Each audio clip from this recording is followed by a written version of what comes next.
राहुल जब से मेरी ज़िंदगी से गया है, तब से मुझे लड़कों की शक्ल से भी नफ़रत हो गई है। उसे मैंने बहुत प्यार किया और जब वो बिना बताए एक दिन ऐसे ही भाग गया, तब मुझे लगा कि दुनिया में प्यार नाम की कोई चीज़ ही नहीं है। अब मैं जैसे बिना दिल वाली इंसान बन गई हूँ। मुझे कुछ भी महसूस नहीं होता है, क्योंकि अब मुझे लगता है कि इससे बड़ा मेरी लाइफ में अब क्या होगा। इसलिए आज मेरे मम्मी पापा के बोलने पर मैं तैयार हो गई एक लड़के से शादी करने को। पापा का बोलना था कि एक बार उस लड़के से मिल लो। मैंने मना किया, क्योंकि जिसको मैं इतने सालों तक साथ रहकर भी नहीं पहचान पाई, वो अब एक छोटी सी मुलाकात से एक अजनबी को कैसे पहचान पाऊंगी। लेकिन लड़का भी मुझसे मिलना चाहता था।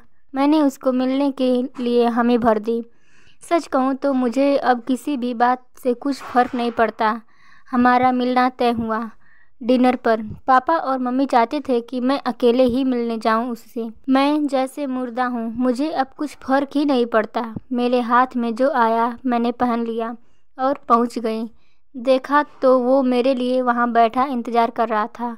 मुझे देखते ही मेरे पास आया और मेरा नाम पूछता है। सामने जाकर मैं उसके बैठ गई। उसकी आंखों में चमक थी, लेकिन मैं इस चमक को जानती हूँ। यह हर लड़का दिखाता है पहली मुलाकात में। राहुल मुझे छोड़कर गया, लेकिन ज़िंदगी का बहुत बड़ा सबक मुझे सिखा कर गया है। वो लड़का मेरा मुंह उतरा देखकर मुझसे पूछता है, क्या हुआ, सब ठीक है? मैंने भी उसे जवाब दिया, मेरी थोड़ी तबीयत खराब है। फिर वो बोला कि आप फिर आज क्यों मिलने आई? हम फिर कभी और भी डिनर कर सकते थे। बात तो वो अच्छी कर रहा था, लेकिन अच्छी बातें लड़कों की कितनी जल्दी बदल जाती हैं, इसका अंदाज़ा मुझे अब अच्छी तरह है। मैंने उसे कहा, नहीं मैं ठीक हूँ, कोई बात नहीं। खाना मेरी पसंद का ऑर्डर किया। फिर अचानक उसको किसी का फ़ोन आया और जब फ़ोन पर उसने बात की तो मैंने तय कर लिया कि अब मैं इससे शादी नहीं करूँगी। फ़ोन पर उसने अपना नाम बताया सामने वाले को, और यह वही नाम था जिसे मैं अब कभी सुनना नहीं चाहती थी। उसका नाम भी राहुल था। मैं भी हैरान थी। मैं इतनी ज़्यादा खोई हुई थी कि अभी तक मैंने उसका नाम नहीं पूछा, ना पापा मम्मी से ना ही उससे। मैं एकदम से खड़ी हो गई और उसको बोला कि मैं जा रही हूँ, मेरी तबीयत ज़्यादा ख़राब है। वो जैसे घबरा गया, मुझसे बोलता है कि मैं छोड़ देता हूँ आपको गाड़ी से, पर मुझे अब उसके मुंह से कही हर बातें कांटे की तरह चुभ रही थी।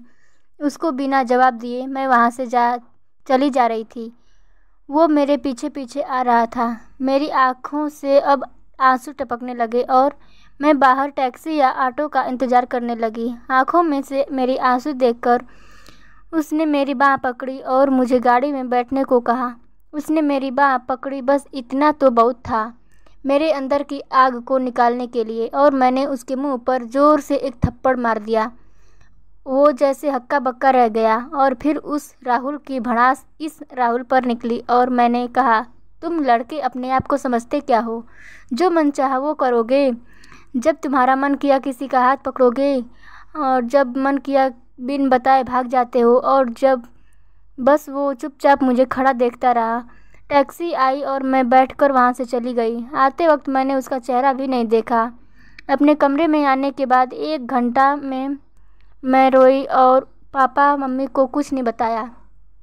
सुबह मैं जगी, लेकिन सच बताऊं तो रात को जो भी हुआ, मैंने जो भी किया, उसका मुझे कुछ भी अफसोस नहीं हो रहा था।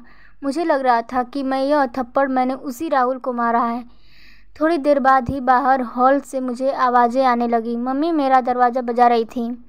मैंने दरवाज़ा खोला। मम्मी बोलती हैं कि राहुल आया है अपने मम्मी पापा के साथ, जल्दी तैयार होकर नीचे आ जा। मुझे पता चल गया था कि वो ज़रूर कल रात की बात करने आया होगा, लेकिन मुझे कोई डर नहीं था। मैं नीचे गई। राहुल बैठा हुआ था। उसने मुझे देखा। मेरी मम्मी किचन में थी, इसलिए मैं किचन में चली गई। उनके चेहरे पर स्माइल थी। मुझे बोलती है कि राहुल और उसकी घरवालों ने हाँ कर दी है और जल्दी ही शादी करना चाहते हैं। अब मुझे कुछ समझ नहीं आ रहा था कि जिस लड़के को मैंने कल थप्पड़ मारा, जाने अनजाने में जिसे मैंने अपने एक्स बॉयफ्रेंड के बारे में बता दिया, वो मुझसे शादी करने के लिए राज़ी हो गया। वो भी कैसे? ऐसे में मेरे लिए उसका नाम ही काफ़ी था। ना करने को। पर इस बात को जानने के लिए मैंने मम्मी को बोला कि मुझे उससे बात करनी है। वो फिर मेरे कमरे में आया और पहली बार मुझे लगा कि मैंने उसे पहली बार देखा है। दिखने में बुरा नहीं था, बोला जाए तो हैंडसम था। तब मुझे यह पता चला कि ऐसा क्यों बोलते हैं कि गुस्से में इंसान अंधा हो जाता है। मेरे बिना सवाल किए उसने बोलना शुरू कर दिया। वो बोला कि मुझे पता है कि आपके साथ पहले शायद धोखा हुआ है और किस हद तक आप सच्ची हैं यह भी मुझे कल रात पता चल गया। इसलिए मुझे आपसे कल रात ही प्यार हो गया और मैं चाहता हूँ कि आप मुझे मौका दें आपको गलत साबित करने का कि सभी लड़के एक जैसे नहीं होते। उसकी यह बात सुनकर मैं ना नहीं कर सकी। एक वो राहुल था जो मुझे प्यार पर से विश्वास उठ गया और एक यह राहुल था जो फिर से मुझे बिलीव करा रहा था कि प्यार होता है। फ्रेंड्स, इस वीडियो पर आपकी क्या राय है हमें कमेंट करके ज़रूर बताएं। Thanks for watching.